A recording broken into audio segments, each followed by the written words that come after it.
Use होता है। First order kinetics में आपको constant fraction of drug per unit time excrete होगा, और जीरो ऑर्डर काइनेटिक में क्या होगा, constant amount drug per unit.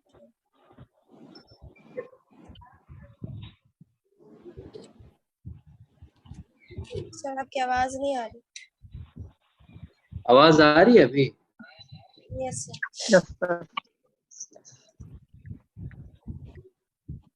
तो फर्स्ट ऑर्डर काइनेटिक और जीरो ऑर्डर काइनेटिक समझ गए ना आप लोग, तो पढ़ा चुके हैं पहले भी। एक में कांस्टेंट फ्रैक्शन होगा, एक में constant amount per unit time का जो एक्सप्रेशन होगा उसको हम लोग फर्स्ट ऑर्डर और जीरो ऑर्डर काइनेटिक कहेंगे। पहले ये फर्स्ट ऑर्डर काइनेटिक फॉलो करेगा जिसमें कांस्टेंट फ्रैक्शन ऑफ ड्रग निकलेगा, बाद में constant amount of drug body से एलिमिनेट होकर चला जाएगा थ्रू किडनी। ठीक है जी। हाँ, अब इसका एडवर्स इफेक्ट क्या क्या होगा, ये जीआईटी पे क्या कराएगा बताइए, अभी बताया मैंने आपको।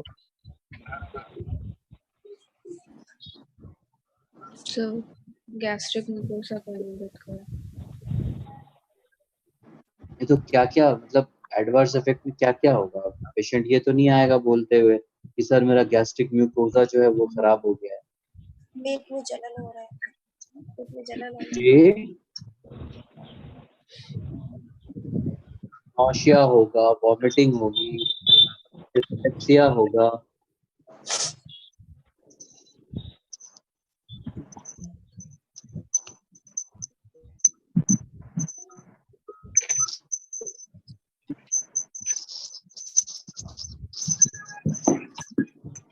आवाज आ रही है आप लोगों को? Yes sir. ठीक है। फिर एक्यूट गैस्ट्राइटिस होगा, अल्सरेशन होगा, जीआई ब्लीडिंग हो सकती है अगर अल्सर है तो। ठीक है,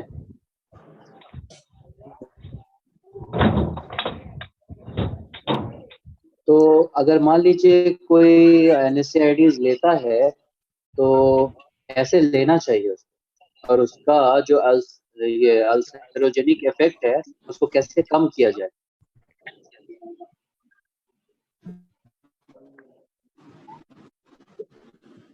बताइए। तो मोस्टली तो ओरली लेते हैं। लेते तो अब अल्सर भी कॉज कराता है ना, एडवर्स इफेक्ट उसका, तो उसको उस इफेक्ट कैसे करें। पहले कुछ खा के लेंगे सर इसको, कुछ नहीं आता के लेंगे, बहुत अच्छी बात। The first answer is you will take NSAIDs always after taking food. ठीक है। दूसरी चीज कि आप H2 ब्लॉकर या प्रोटोन पंप इनहिबिटर PPI ये लेंगे। H2 ब्लॉकर का एग्जांपल हो गया रैनिटिडीन, फैमोटिडीन, ये सब हो गया H2 ब्लॉकर। ये गैस्ट्राइटिस के पेशेंट्स को दिया जाता है। या प्रोटोन पंप इनहिबिटर, ये आपको HCl का सिक्रीशन कम करा देता है। जब HCl का सिक्रीशन कम होगा तो एसिडिटी कम होगी, अल्सरेशन के चांसेस कम होगा।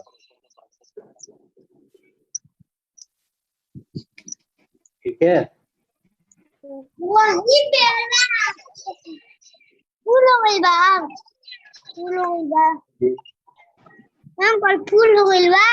क्लास चलता लोगों का। हाँ साहिल साहब क्या हो रहा है? ऐसे चलेगा, ऐसे लोग खाइएगा सबको तो दिक्कत होगी।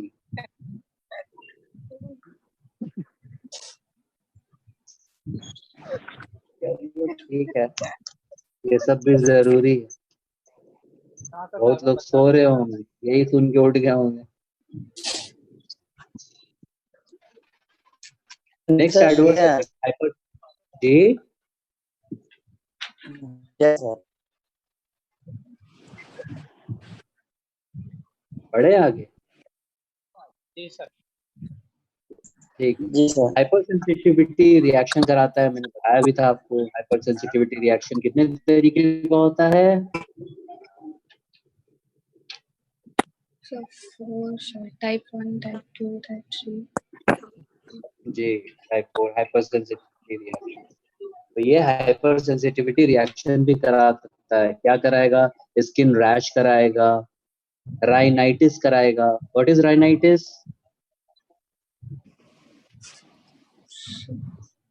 तो नाक से पानी आने लगता नाक से पानी। जी, दैट इज राइनाइटिस। फिर ब्रोंकोस्पाज्म करा सकता है।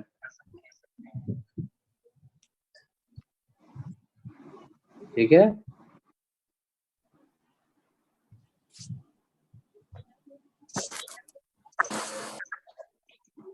अब G6PD डिफिशियंसी के बारे में मैंने बताया था आपको। ग्लूकोज 6 फॉस्फेट डिहाइड्रोजिनेज की अगर डिफिशियंसी होगी और वैसे पेशेंट को अगर आप सैलिसाइलेट दीजिएगा तो वो ये क्या कराएगा? हेमोलाइटिक एनीमिया कराएगा।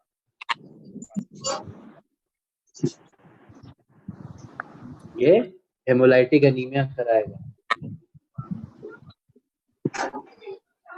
अगर बहुत दिन तक सैलिसाइलेट आप यूज करते हैं तो विटामिन के का जो एक्शन होता है लीवर में उसको भी इंटरफेयर करता है और क्लॉटिंग फैक्टर को हैम्पर करेगा, जिसकी वजह से पेशेंट को ब्लीडिंग होने के चांसेस रहते हैं।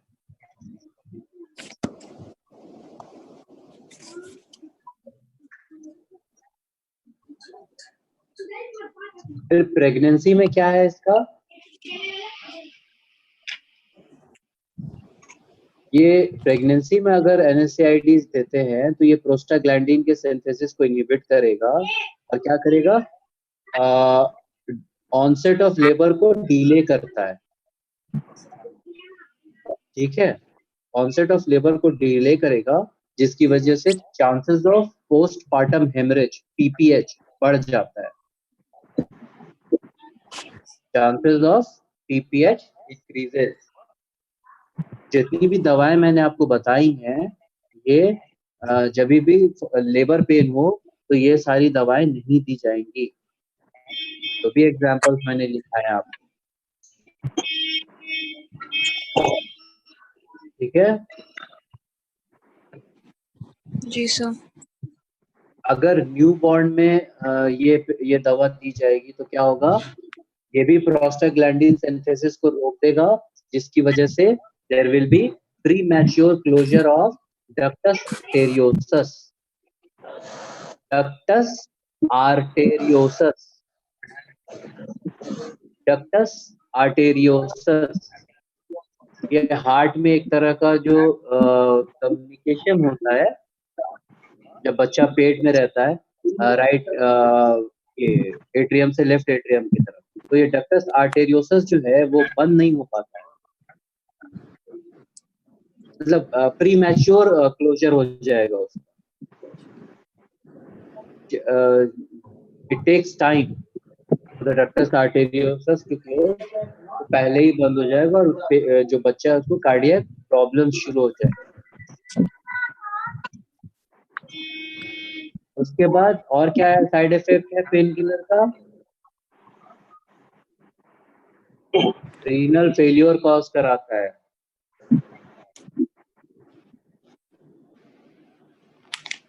लो प्रोग्रेसिव रीनल फेलियर कॉज कराएगा।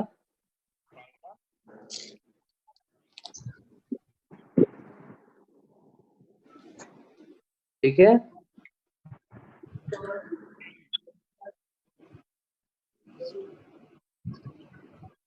अब इसको आप यूज कहाँ कीजिएगा?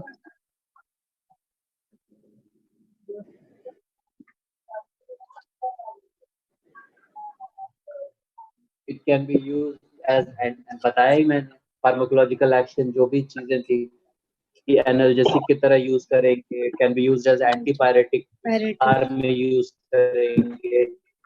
उसके बाद रूमेटॉइड अर्थराइटिस जिसमें पेन हो जाता है, तो पेन और इन्फ्लामेशन तो कम होगा बट प्रोग्रेशन ऑफ डिजीज को ये रोक नहीं पाता है, सिर्फ दर्द में और इन्फ्लामेशन में कमी आएगी। ठीक है।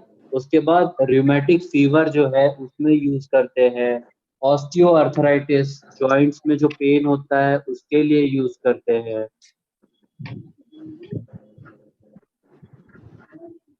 थ्रोम्बोएम्बोलिक डिसऑर्डर्स जो है जिसमें ब्लड क्लॉट जम जाता है तो उसमें हम लोग यूज करते हैं एस्पिरिन, ब्लड क्लॉट ना जमे।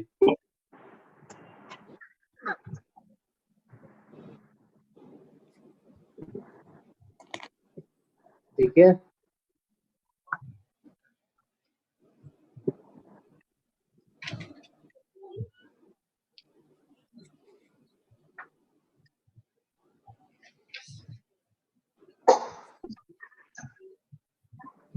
और जो ड्रग्स हैं ओरली भी अवेलेबल हैं। आइबुप्रोफेन जो है वो ओरल रूट में मिलता है, टॉपिकल जेल के फॉर्म में मिलेगा, और इसका डोज जो होगा 400 to 600 मिलीग्राम।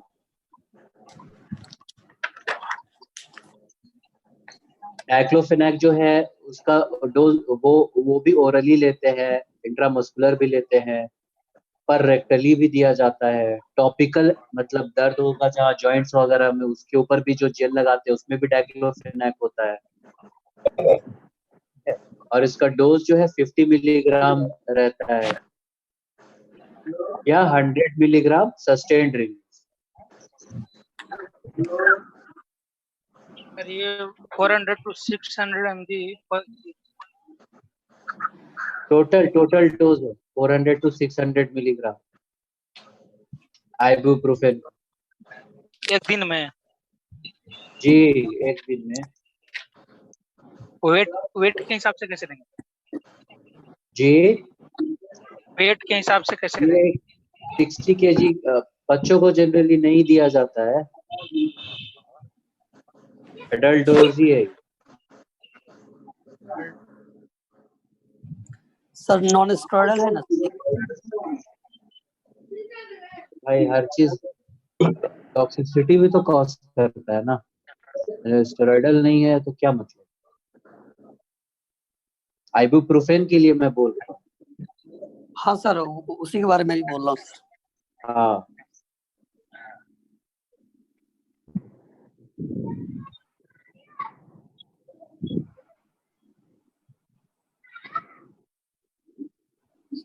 आइबुप्रोफेन क्या बोल रहे थे सर, कितना mg से कितना?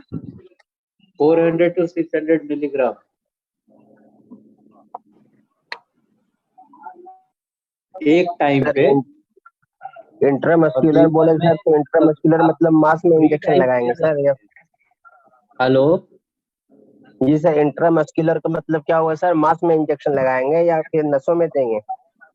नहीं मास में आप मसल जो मास होता है ना उसमें दिया जाता है। Okay sir.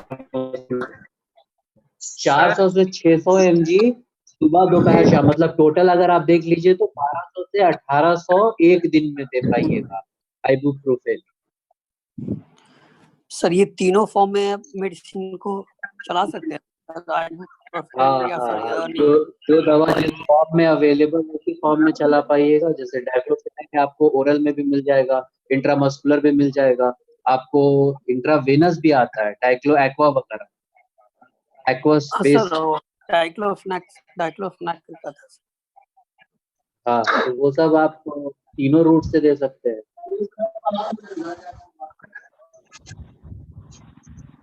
Sir anti inflammation में सर और एंटीपायरेटिक और एनाल्जेसिक तीनों फॉर्म में सर इस सब मेडिसिन को चला सकते हैं? हाँ हाँ, जी जी।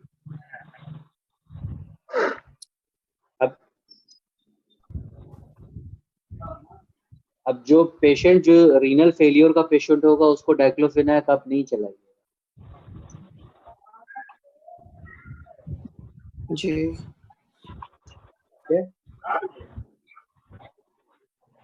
कि ये फर्दर उसका जो रीनल फेलियर है उसको और इनहांस करेगा।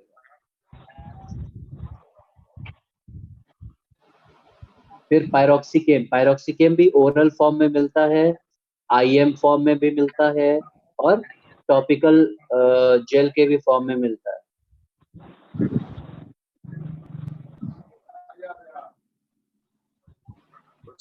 पर इसका एडवर्स इफेक्ट क्या है? ये पेप्टिक अल्सर और ब्लीडिंग कराता है पायरोक्सिकेम।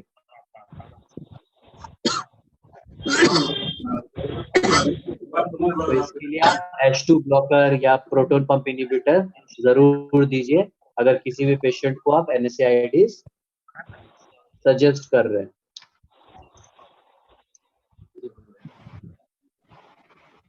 ठीक है। अब पैरासीटामोल क्या है? एंटीपायरेटिक का क्लासिफिकेशन मैंने बताया था आपको, it is analgesic, antipyretic with poor anti inflammatory effect. ये तीनों एक्शन करता है। इस पे शॉर्ट नोट्स आ सकता है आप लोगों को। सर ये ये orally भी पैरासीटामोल दे सकते हैं। एंटीपायरेटिक भाई पैरासीटामोल दर्द भी कम करता है, पैरासीटामोल बुखार भी कम करता है, पैरासीटामोल इन्फ्लामेशन भी कम करता है, पर इन्फ्लामेशन बहुत ज्यादा कम नहीं करता है। जी ठीक है। यस ये तीनों फॉर्म में लिया जा सकता है, IV भी लिया जा सकता है, IM भी लिया जा सकता है। ठीक है। पैरासीटामोल का इन्फ्यूजन आता है ना, जी सर। वो दिया जाता है, इंट्रामस्कुलर भी दिया जाता है, ओरली भी खाते हैं। और ये मेटाबोलाइज होता है कहाँ? लीवर में, बाय सल्फेट एंड ग्लूकुरोनाइड कॉन्जुगेशन। कैसे मेटाबोलाइज होगा? कॉन्जुगेशन से। किसके किसके? सल्फेट एंड ग्लूकुरोनाइड कॉन्जुगेशन से। और ये एक्सक्रीट कैसे होगा? यूरिन के जरिए।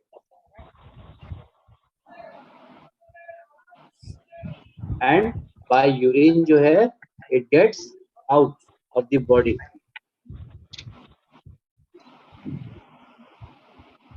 सर ये मेटाबोलाइज के लिए क्या बोल रहे हैं? Paracetamol is metabolised in the liver. Liver में मेटाबोलाइज होता है पैरासीटामोल। इसको थोड़ा सा इजी लैंग्वेज में समझाइए सर। मेटाबोलाइज मतलब टूटता है, उसमें जा करके वो पहले स्टमक में टूटेगा, टूट करके वो पोर्टल सर्कुलेशन में जाएगा, वहां से लीवर में जाएगा।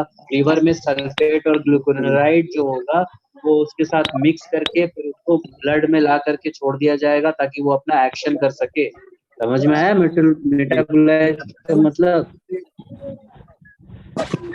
और कहाँ से निकल जाता है ये? यूरिन के जरिए बाहर निकल जाता है। इसका एक्शन आपको मैंने बता दिया कि फीवर में यूज करेंगे, दर्द में यूज करेंगे, चाहे वो टूथेक हो, हेडेक हो, आपको मसल पेन हो या डिस्मेनोरिया हो।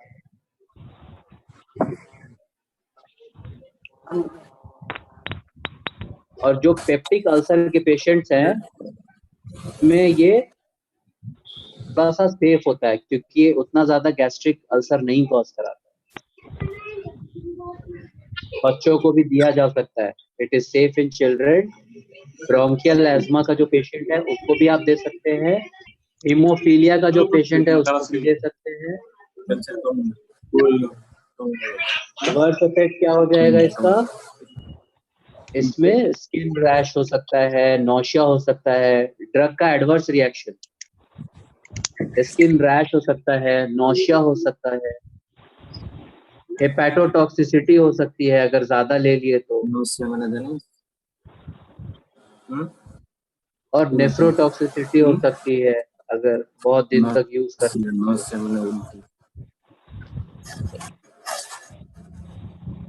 अगर पैरासीटामोल का पॉइजनिंग होगा तो उसका एंटीडोट क्या दीजिएगा? तो उसका तोड़ कहते हैं ना, उसका तोड़ क्या होगा? कौन सी दवा देंगे? N acetyl cysteine, capital N dash acetyl cysteine, N acetyl cysteine. ये एंटीडोट है जो यूज होता है इन पैरासीटामोल पॉइजनिंग।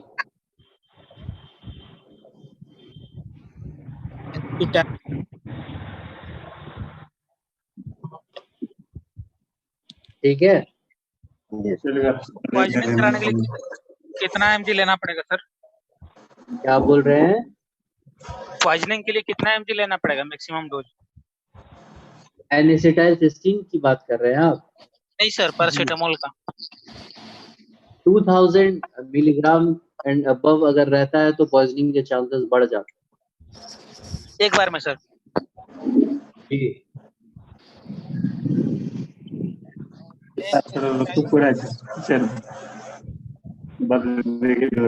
ठीक है, ये कंप्लीट हो गया आपका एनाल्जेसिक्स।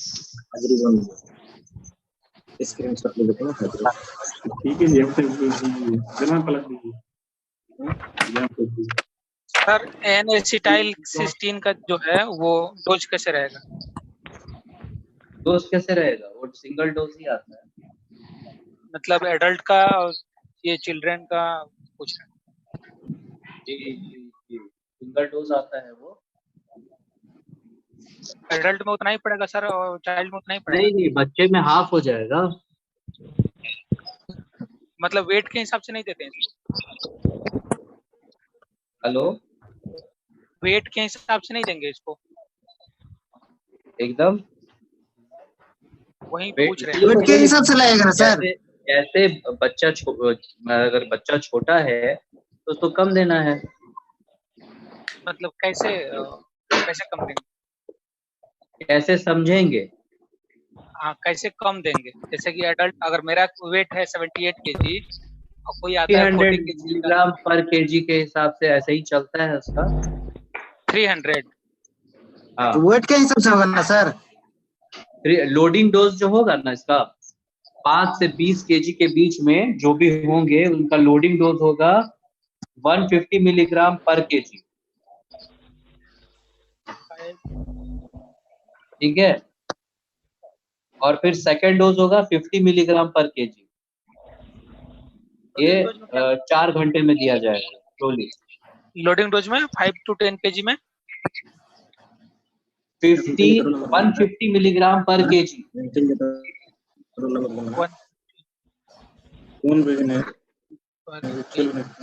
उसके बाद रेगुलर डोज देंगे। सेकेंड डोज देंगे वो 50 मिलीग्राम पर केजी 4 घंटे में।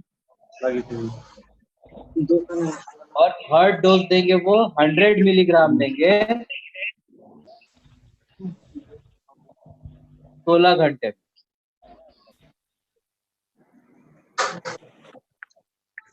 ठीक है, अब कोई मान लीजिए 40 से 100 केजी के बीच में होगा तो उसका लोडिंग डोज होगा वैसे ही 150 मिलीग्राम पर केजी। तो उसका में डाल करके 1 घंटे में। तो उसका सर 600 mg 6000 mg हो जाएगा।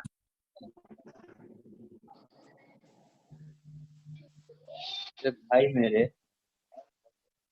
आपको तो अभी अब बताए कि 150 मिलीग्राम पर केजी के हिसाब से देंगे। 40 केजी का होगा 5 से 20 केजी के बीच का। अब कैलकुलेट करते रहिए अलग अलग इसका। जब फॉर्मूला बता दिया है तो फिर फॉर्मूला के ऊपर डालिए और निकाल लीजिएगा। 10 केजी का होगा 150 मिलीग्राम पर केजी होगा 1500। लोडिंग डोज दे देंगे हम और सेकंड डोज देंगे 4 आवर। इसको ये रिपीट सब करेंगे 4 बता आवर दिए बाद। हैं।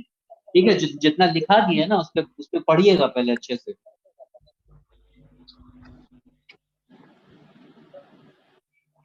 सब चीज लिखा दिए, थोड़ा सा पढ़िए, दिमाग भी लगाइए।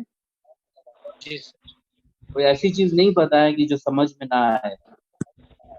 सर ये 150 मिलीग्राम सर इन्फ्लामेशन और ग्लूकोमा में सर डिफरेंस है? क्या हुआ? इन्फ्लामेशन और सर ग्लूकोमा। ग्लूकोमा एक अलग चीज है बाबू, इन्फ्लामेशन एक अलग चीज है। ग्लूकोमा आँख की बीमारी है। सर उसमें भी स्वेलिंग वगैरह रहता है सर, इन्फ्लामेशन रहता है पैर वगैरह में?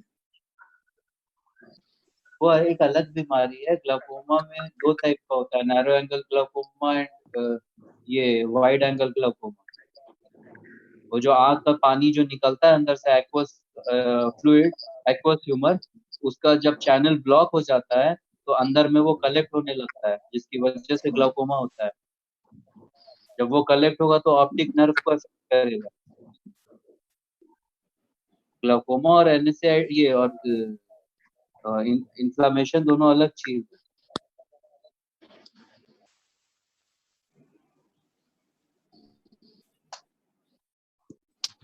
समझ में आई बात?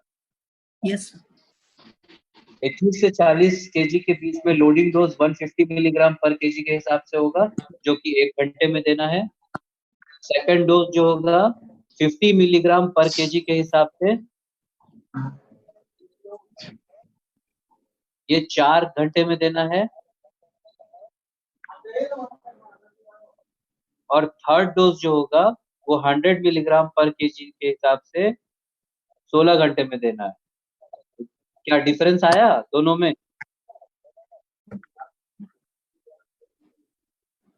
5 से 20 में भी उतना ही दे रहे हैं और 41 से 100 के बीच में भी उतना ही दे रहे हैं। बस डिफरेंस यही होगा कि इसमें बड़े वाले में जो आप लोडिंग डोज दीजिएगा वो 200 ml के फ्लूइड में दीजिएगा। सेकेंड डोज जो है वो 500 ml के फ्लूइड में दीजिएगा और थर्ड डोज जो है वो 1000 ml के डोज में दीजिएगा डाइल्यूट करके।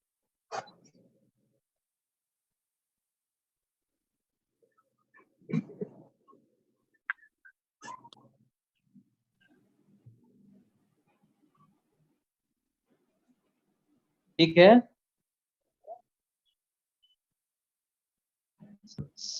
हेलो जी सर। हेलो हाँ जी, आज की क्लास हो गई। जो आपने पढ़ाया है इसका पीडीएफ में है आपके पास?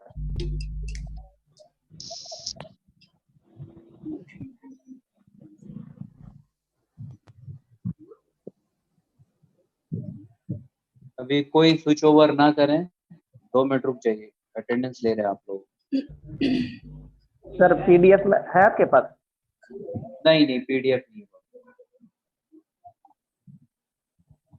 नेक्स्ट चैप्टर कौन सा होगा सर हम लोग का?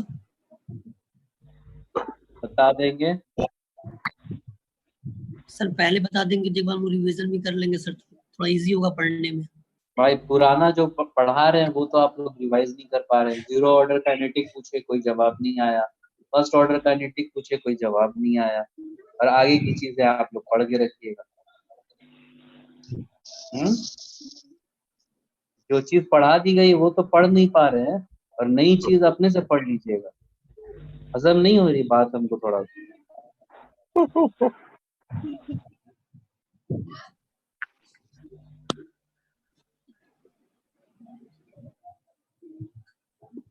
पहले ही बता दिया जाएगा आप लोगों को, जो भी क्लासेस होने वाली है मालूम तो चल ही जाता है।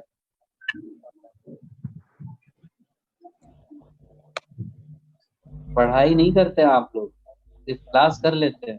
क्लास के बाद अगर नहीं पढ़िएगा तो पढ़ाई का कोई यूज नहीं है। एक बार बस पलट के देख भी लीजिएगा ना, तो कुछ 10% 20% पे रिटेन हो जाएगा, तो बहुत काम आएगा आगे आप लोग। समझ में आई बात? यस जी सर। थोड़ा सा देख लिया कीजिए आप लोग। देख नहीं रहे क्योंकि मेरे सवाल पूछने के बाद जवाब नहीं आने का यही मतलब है कि बस आप लोग क्लास करने के लिए क्लास कर रहे हैं। सर इसका नोट्स वगैरह भी होगा तो शेयर कर देते बेहतर होता सर। नोट्स आप लोगों को शेयर हो जाएगा।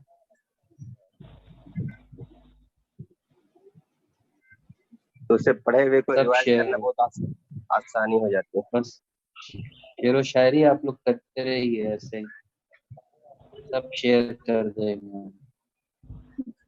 अटेंडेंस हो गया सर? रिस्पांस भी दे दिया कीजिए क्लास में, अच्छा लगता है टीचर को। ठीक है जी सर। अब कौन सी क्लास है? अभी कौन सी क्लास है?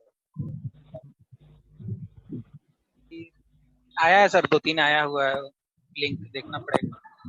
अच्छा देख लीजिए। हम तो सुबह सुबह लेके आप लोगों को छुट्टी कर देते हैं। नींद में थे सर हम लोग, उठ के मुंह धोना पड़ा।